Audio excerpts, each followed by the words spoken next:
لطيفة، من قال هناك أذكياء لكنهم طيبين وهناك أذكياء ولكن على لؤم، ولطيفة من هذا النوع؟ أنا ذكية ملائمة مسكينة هذيك، والله يا ربي يلطف بها وكها، ربي يلطف بها وكها، مش بنرد عليها. مسكينة. فل الجزائرية. أنا احترم بلادها فقط. سؤال بالحق، شبيها عليك؟ كيكا وحدها تحب تعمل بوز؟ نعرف علاش، تحب تعمل بوز؟ أعتقد لأن كل مرة تطلع ما تحكيش غير عليا، وأنا مع احترامي ليها غيرة؟ أنا أحترم الجزائر جدا شعبا وتاريخا وكل شيء. وقالت حاجة أخرى ضحكتني برشا، وكل الفانز بتاعي الجزائريين ومن كل العالم العربي ردوا عليها، باسكو أنا الحمد لله يا ربي أفتخر بأخلاقي. أنا تربيت ومش أخلاقي إني أنا عمري ما ذقت لا خمرة ولا سيجارو، ولا أنا كي اخواتي كي حد يشرب سيجارو نبدا نمروح.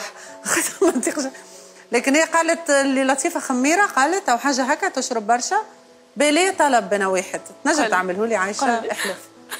نحاول على قدر المستطاع. إذا هي قد هذه الكلمة نطلب منها تعمل تحليل دم وأنا نعمل تحليل دم ونشوفوا شنو، ونشوفوا شكون اللي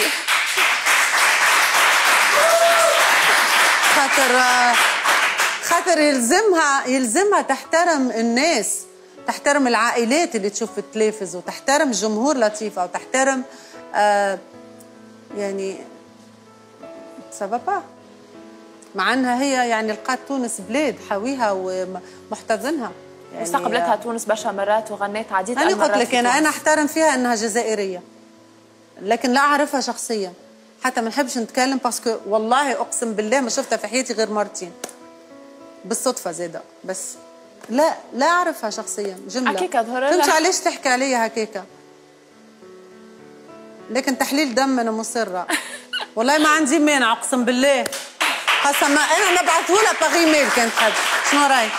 فكره والله نبعثه لها، تو نعمل تحليل دم هوني في تونس ونبعثه لها وننشره، تلقاني انا اورجانيك كلي من الالف للياء، وهي الله اعلم عاد شنو يطلع. لطيفة تشرب ماء وتاكل سلاطه وحتى وبسيسه ناقصه حاجه ناخذها نسكافيه ناخذيها جمله يعني سي با مون ستيل، مش اخلاقي، مش طبيعتي، مع احترامي لكل الناس اللي كل واحد حر في حياته، ما مش انا يا ريت قالت على حد هي تعرفوا يعني.